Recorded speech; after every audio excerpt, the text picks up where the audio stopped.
کله افغانانو نه ګوشکیان اخلي یا موبایل یې اخلي، زه تاسو ته نن یو ستر حقیقت وایم چې دی دا 90% دویم نمبر.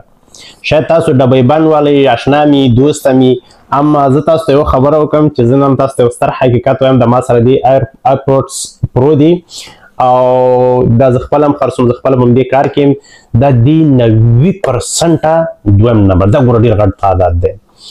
ښه شاید تاسو کله چې د افغانانو یا خارجیانو عربانو هر ملک خلاصه چې هر ملک خارجیاني دوی ته چې ورځئ تاسو ته یو ثبوت د دې درکوي چې ته انټرنیټ کې سرچ کړه، اپل سټور کې سرچ کړه چې دا اوریجنل دي او ستا ته مطمئنه کېږي چې هلته د سرچ کړم دا اوریجنل دي.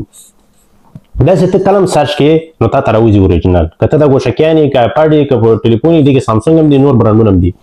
ښه دا څنګه تاسو وپېژنئ چې دا دویم نمبر دی؟ زه تاسو ته یو ډېر ښه اسانه طریقه ښیم. نو ټولو نه اول چې تاسو دا پېژنئ، دا ګوره ستاسو کله هم که چېرته په اروپا کې د اپل سټور نه موبایل اخیستی یا هم د ساتورن یا میډي مارک ډېر الکترونیک مارکیټونه چې هغونه تاسو والی یا شاید نورو هغو کې تاسو اوسېږئ اروپایي هغو کې نور مارکیټونه چې تاسو کله هم والی په ډبي باندې پلاستیک نه وي، هیڅ وخت په ډبي باندې په څېر پلاستیک نه وي.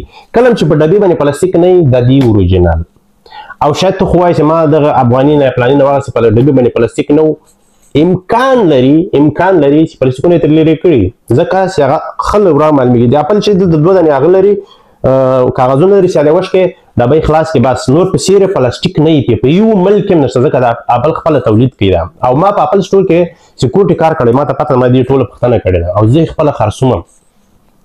زه تاسو یو خبره وکړم، که تاسو د افغانانو عربانو خارجیانو او ترکانو د هر ملک والا نشي اخلی دا 90% دویم نمبر دی.